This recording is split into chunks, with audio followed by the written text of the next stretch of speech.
Jemi kthyer në program Miq në një tjetër ambient ku zakonisht zhvillojmë ato bisedat e ngrohta në formën e podcastit.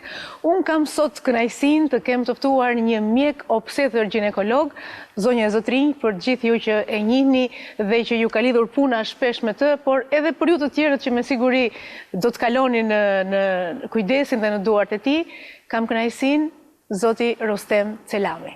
Faleminderit. Mirë se erdhët në program, doktor. Është kënaqësi sa herë që bisedojmë në këtë mënyrën pak më të ngrohtë me mjekët se sa ajo pjesa e studios ku zakonisht flasim për simptoma, trajtime, diagnozat e sëmundjeve të ndryshme.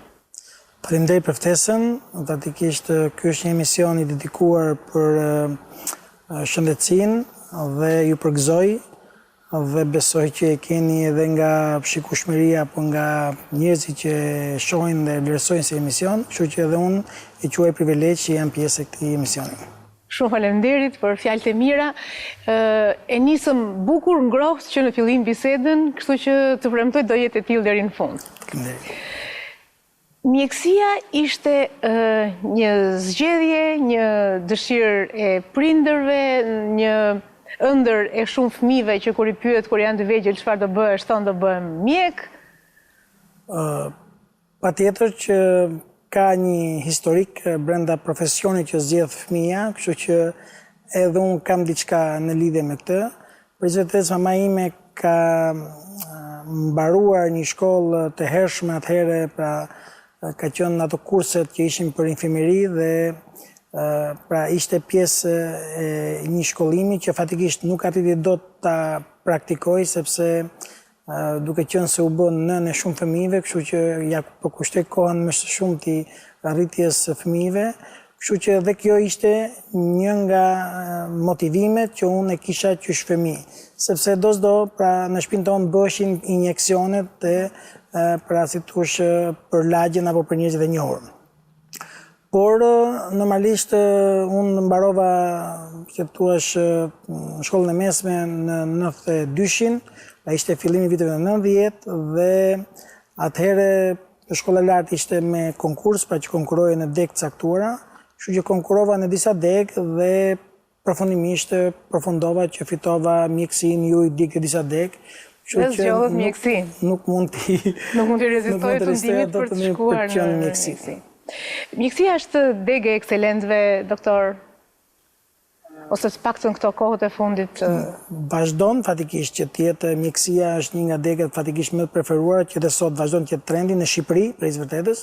Ndoshta jashtë më shumë nëse nuk është traditë familjare, pra është pak tregu më i hapur, apo është bërë, pra janë shkencat të tjera, ekonomike, inxhinierike, apo të reja që po marrin zhvillim, gjithsesi mjekësia prapë në gjithë botën, edhe duke përfshirë Shqipërinë, dua të them që përfshin dhe tërheqë nxënësit më të mirë, pra elitar nga gjimnazët dhe vazhdon të jetë e tillë. Bukur. Po më thonit që jeni vllai i disa motrave dhe vëllezërve të tjerë? Po, për hiç vërtetë se kjo më bën ta lidh edhe me leksionin që kisha sot në fakultet, sepse dikur normalisht ajo faza e baby boom që ishte 46-65, që ishte faza e rritjes së linjshmërisë, pra që çdo familje kishte 4-5 apo 6-7 fëmijë.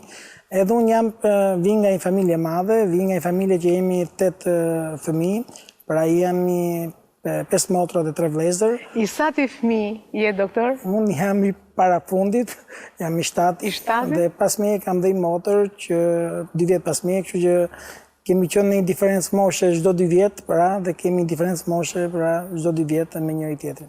Mos ka ndikuar ky background familjar, edhe nëna që e thatë vetë, që jo vetëm mjekësinë, po ndoshta edhe specialitetin pastaj, për t'u marrë me nënat që lindin, me gratë që bëhen nëna.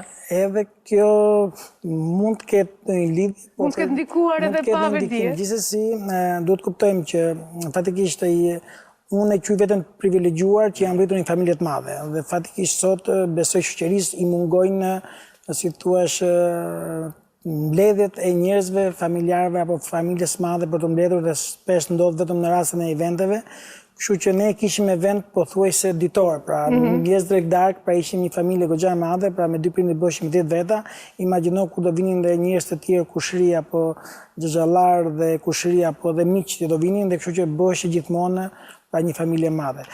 Specialiteti për vërtetës zgjedhja e ginekologjisë dua të jap kredit fatikisht më shumë ndoshta influencimit edhe disa miqve të mi, sepse është një vendim goxha i vështirë fatikisht kur zgjedh për specialitetin.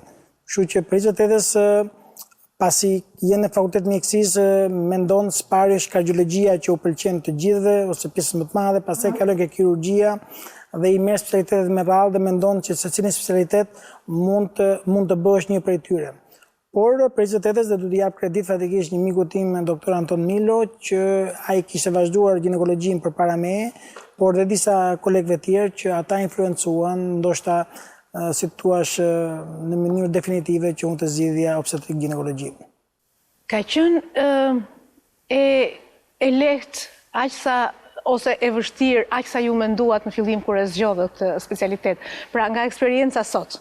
Për vërtetës vetë mjekësia është një sfidë në vetë dhe vazhdon të jetë sfidë, për këtë do student mjekësie, pra është një nga shkollat që kërkon shumë impenjim, shumë lexim, kërkon shumë vullnet, kërkon shumë rezistencë që të rezistosh barrierave a problemeve burokratike apo të modelit të çdo shteti apo çdo sistemi që i ka këto modele, pra dhe që të arrish që të jesh i qëndrueshëm, të jesh në një nivel pranueshëm që të kesh marrë një ujë të duhura, që të kesh marrë aftësitë tuaja kliniko-praktike të mjaftueshme, dhe fatikisht unë pata një eksperiencë të mirë që pasi mbarova mjekësinë modesh etike në Kanada ca vite që bëra dhe konvertimin e diplomës dhe pra isha drejt licencimit final, por prindit më deshen që të kthehem në Shqipëri, kështu që u ktheva dhe një vit e kam bërë në Rumani, pra obstetrik ginekologji, dhe pastaj kam ardhur dhe kam përfunduar pra si thua në Shqipëri, sepse prindit më donin që të më kishin në Shqipëri, sepse ishin në moshë të thyrë, kështu që specialiteti ose për të bërë mjek specialist, edhe mjek i përgjithshëm, por edhe mjek specialist kërkon shumë punë, shumë vullnet, net pa gjumë,